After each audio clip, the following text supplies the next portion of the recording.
Psalm 23. Welcome back to the Wartime Recap, bringing you the newest news on World War II from Canada every single week. I'm so excited to announce that for our final story of the night, we have a special guest who has moved recently to Canada, Sophia Letterman.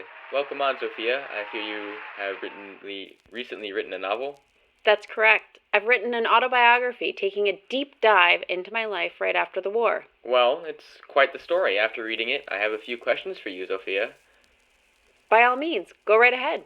If I'm not mistaken, you were liberated from Gross-Rosen 3 months before the end of the war? That's correct. After Gross-Rosen was liberated by the Russians, I spent some time recovering as best as I could from the horrors I had experienced. Although I wanted to give my readers a different look at the war, the novel starts as I was leaving the hospital for people like me, the Nothing Girls. And what a great place to start.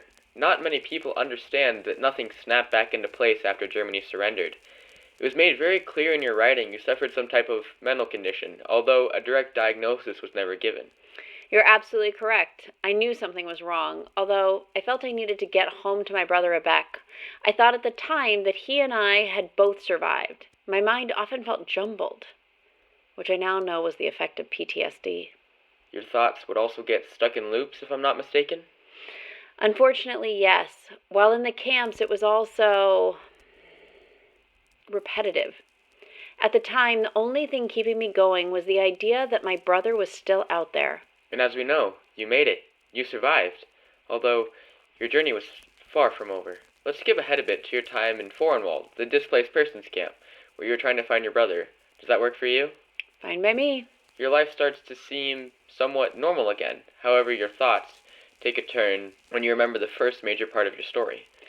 That's right. We were brought to a soccer field. My father's kindness had gotten the best of him before we had even had a chance to reach the first camp. They killed him. It hit me hard, but I wanted to find Abek, and almost everyone at Forenwald gave me hope. The people you connected with at Forenwald, did they make you feel more human? Well, yes, I was finally thinking beyond just survival, which had been my focus for many, many years. One of these people, Joseph, did he make you feel loved for the first time after the war? Well, yes and no. I was quite attracted to him, which led to an affair. I would say Joseph was also the first person to deeply hurt me after the war. I see. And why would that be? He's a German, a deserter, but still German. I simply couldn't imagine marrying a man like that. So, at what point would you accept a German? I know it's a tough question, but is there any way for you to accept one? I have no set criteria. At the time, getting rid of him was just what I thought was best. Would you have accepted him now? It's honestly not for me to worry about. He left a day before we came to Canada. In my eyes, he made his decision before I had fully made mine. Well then, with that, let's move on to the final question. A part of the story that left me with a roller coaster of emotions is your brother, Abek. My journey in pursuit of Abek is a major reason of why I wrote this novel. It all seemed rather normal when you found him, almost like you were expecting it. He walked through the mess hall doors at Forenwald. He was older, but with no younger photograph to compare him to, I thought he was Abek. That thought changed when he answered a question you asked him the first day you saw each other? Indeed. We were chatting, and I asked him what the name of the prince was from a fairy tale we were both familiar with. Was his answer something that confused you? It wasn't the answer, but rather when he answered it. It was a few days later, and out of nowhere, he just blurted it out. That's when you found yourself in the camp's new library, looking through a book of fairy tales.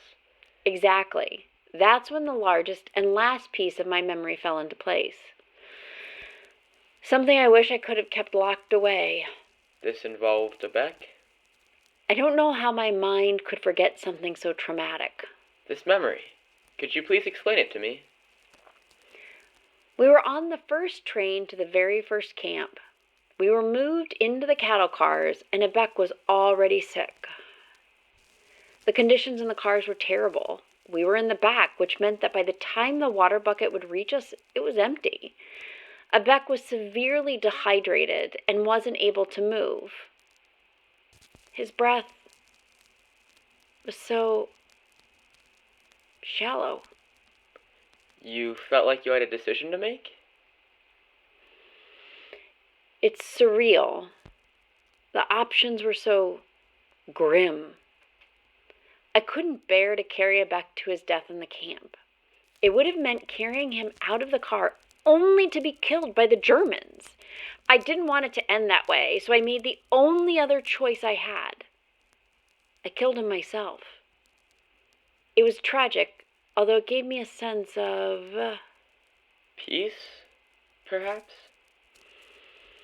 Yes. I was relieved I could take at least a little something out of the Germans' hands. So then, after remembering this, you were left wondering who the new Abek was at Forenwald. It didn't take long. I remembered that before we were taken to the soccer field, where my father was killed, I sewed an alphabet with clues to our life on a piece of cloth to make sure Abek would be able to find me if we were ever separated. Tell me more about this cloth. Abek and Sophia, A to Z. This new Abek had miraculously found it and understood it. Somehow, some way, it ended up in his hands and motivated him to survive.